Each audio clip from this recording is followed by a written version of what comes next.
He never did. He enjoyed playing with me. That was one of his favorite things, and it was a big reason. Born into rock royalty, Wolfgang Van Halen carried a last name that changed music forever. But behind the fame was a personal journey few ever saw, one filled with love, loss, and the heavy silence of saying goodbye to his father, Eddie Van Halen. Now, at 34, Wolfgang is finally breaking that silence. Not with headlines, but with raw emotion, powerful music, and a legacy reimagined on his own terms. What did Eddie leave behind, and how is Wolfgang choosing to honor or rewrite that story? Stick around, because this is more than music. It's the heart of a son, finally speaking, raised in a world of amplifiers, guitars, and backstage passes. Wolfgang William Van Halen didn't just watch greatness, he lived it. His father, Eddie Van Halen, wasn't just a rock star, he was a revolution. With a smile on his face and a guitar in hand, Eddie pioneered a sound that changed music forever. But while fans idolize him as a virtuoso, to Wolfgang, he was simply Pop, a man who played video games with him, made peanut butter and jelly sandwiches, and built racetracks on the living room floor. Growing up, Wolfgang was surrounded by music. But what's surprising is that Eddie Van Halen never forced it on him. There was no pressure, no expectation. Instead, there was encouragement and access. Wolfgang first picked up the drums at age 9. A year later, his father gifted him a full drum kit. It was never about preparing him to become a star, it was about giving him the space to find his own rhythm. Eventually, Wolfgang taught himself to play the bass, guitar, and piano. Each instrument was another piece of his voice. By the time he was a teenager, he wasn't just the son of Eddie Van Halen, he was a musician in his own right. In 2006, at just 15 years old, Wolfgang Van Halen joined Van Halen as the band's new bassist. The move raised eyebrows. Fans questioned whether a teenager, even Eddie's son, could fill the shoes of longtime bassist Michael Anthony. But behind the scenes, Wolfgang had been preparing for this moment for years. He had studied every note, every rhythm, every nuance of the band's music. He wasn't there because of his name, he was there because he earned it. Touring with Van Halen was both a privilege and a pressure cooker. Being on stage with his father meant standing in the glow of a legend, while trying to find his own light. But Wolfgang delivered.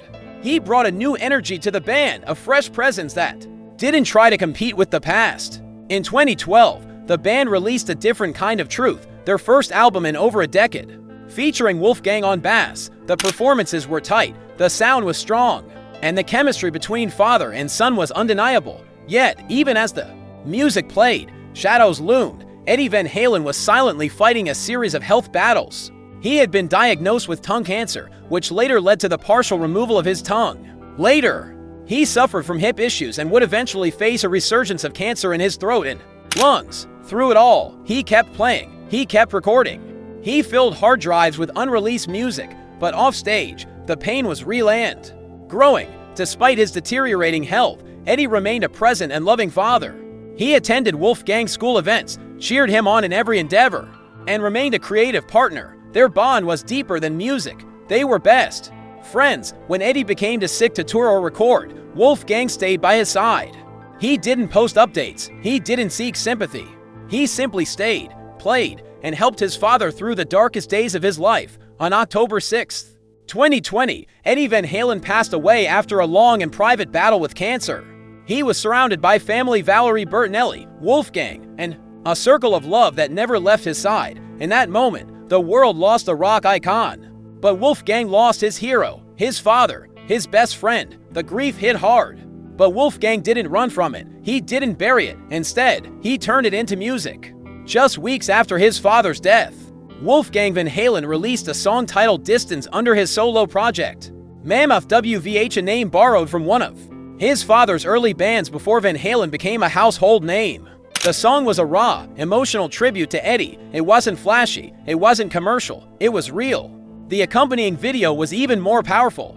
Home footage of Eddie and Wolfgang over the years playing together, laughing, hugging brought fans to tears. It wasn't the story of a rock god, it was the story of a dad and his son, trying to hold onto every second. The song climbed the charts, earning Wolfgang a Grammy nomination, but for him, the award didn't matter.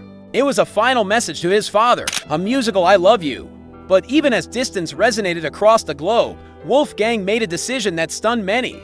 He refused to play any Van Halen songs live, not even one. When asked why, he responded, "I only want to play those songs with my dad, and he's gone."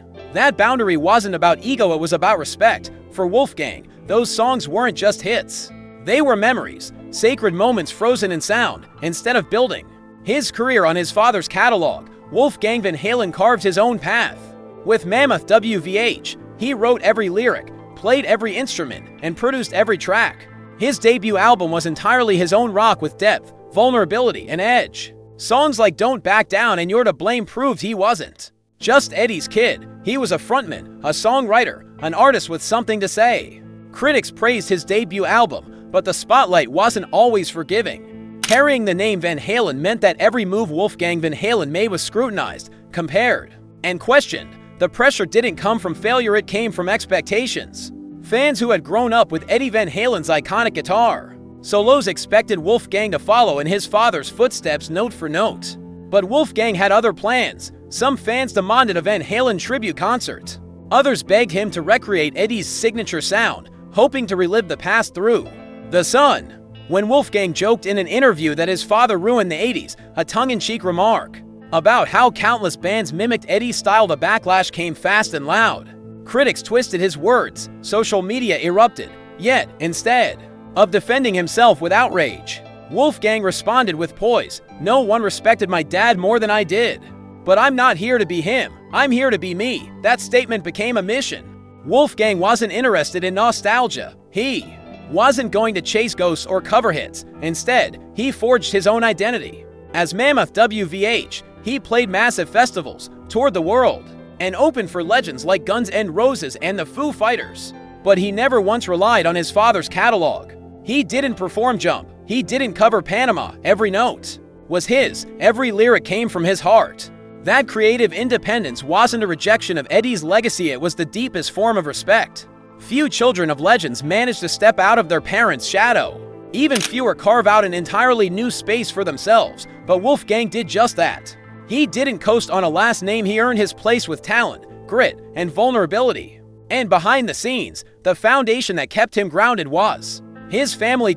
His bond with Valerie Bertinelli, his mother, remained unbreakable through every chapter of his life. She was there for every small milestone and major achievement, cheering from the sidelines with pride, offering unwavering love, and often sharing heartfelt tributes online for Valerie. Watching Wolfgang rise wasn't just about witnessing a talented musician come into his own.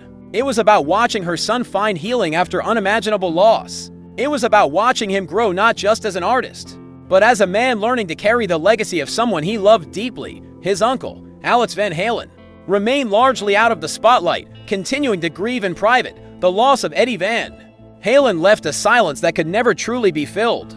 And while the family found ways to move forward, a part of them would always remain in the past. Still, the love that connected them endured. It was quieter now, more reflective, but no less powerful. In 2023, Wolfgang took another meaningful step forward. He married his longtime partner, Andrea Alsop, a software engineer who had stood by him through both his brightest highs and darkest lows. Their wedding was an intimate, deeply emotional celebration of love, life, and resilience. One gesture during the ceremony spoke volumes without a single word. Wolfgang left an empty chair for his father, Eddie. That chair wasn't merely a symbol of grief, it was a statement of love. It was a place of honor, a tribute to a man whose influence shaped not only Wolfgang's music, but his entire soul. As Mammoth WVH gears up for its next chapter, Wolfgang carries more than guitars and gear. He carries the weight of memory, the ache of loss, and the enduring strength of love. Every note he plays is a bridge between past and future, not a replication of his father's sound, but a continuation of his spirit. This isn't just a rock story. It's a human story about grief, growth, and the courage to be yourself even when the whole world expects you to be someone else. Wolfgang Van Halen didn't inherit a legacy. He's building one song at a time. So the next time you hear a Mammoth WVH track, don't just listen to the guitars. Listen to the silence between them. That's where the truth lives. In the space where a son still hears his father's voice. If this story moved you, like, share, and subscribe. Leave a comment with your favorite Eddie Van Halen memory, because some legacies aren't just remembered, they're lived. One note, one lyric, one son at a time. Thanks for watching.